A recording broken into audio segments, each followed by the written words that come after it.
Seminole Tribe of Florida has a rich history in our state, but they say part of it has been taken from them.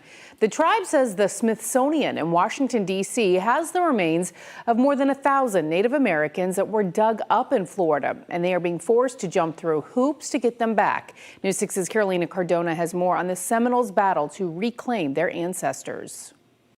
To think that we have to validate why it's important that we have our ancestors put back where they came from and where they were initially buried is completely inhumane. Tina Marie Osceola, a Florida Seminole Tribe member, spoke with News 6 regarding the tribe's push to get back Native human remains, currently in the possession of the Smithsonian National Museum of Natural History. When we bury our people, even today, it's done so thinking that they are never going to be moved. The Florida Seminole Tribe is requesting more than 1,400 human Native remains be returned to them. I think that any human walking on this planet would think that the burial of their ancestors is something that should be protected. Remains found in ancient villages all across Florida. They were collected by a number of individuals. It could be Smithsonian-sponsored excavations. They're primarily, they're excavations. Most of them came to the Smithsonian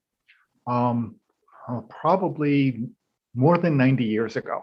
The tribe's claim was done under the Native American Graves Protection and Repatriation Act, established in 1990, which protects the cultural and biological remains of Native Americans and their ancestors. And that required us to return human remains and funerary objects to culturally affiliated, federally recognized tribes.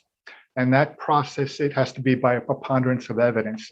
The Smithsonian National Museum of Natural History says they're working with the tribe, but the process of repatriation has to be done under the National Museum of American Indian Law, and the tribe has to prove there's a cultural affiliation between the tribe and the human remains in question. I think we know that that process is going to be very lengthy once that request is submitted.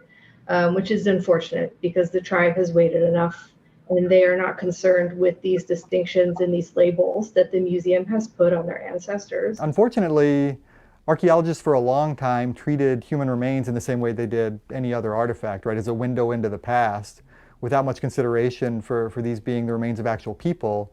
And more importantly, the ancestors of still living people. Dr. Zach Gilmore, assistant professor of archaeology at Rollins College, says the practice of excavating Native human remains has changed. Very few archaeologists actually target or intentionally excavate human remains, indigenous human remains in the U.S. anymore.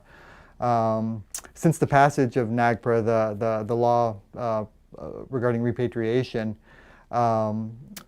that's avoided in general. The purpose was to learn more, but in excavating those remains, it was often the case that more harm was done than good because relationships with the descendants of the people we're interested in studying were often damaged in the process. In Orlando, Carolina Cardona, News 6.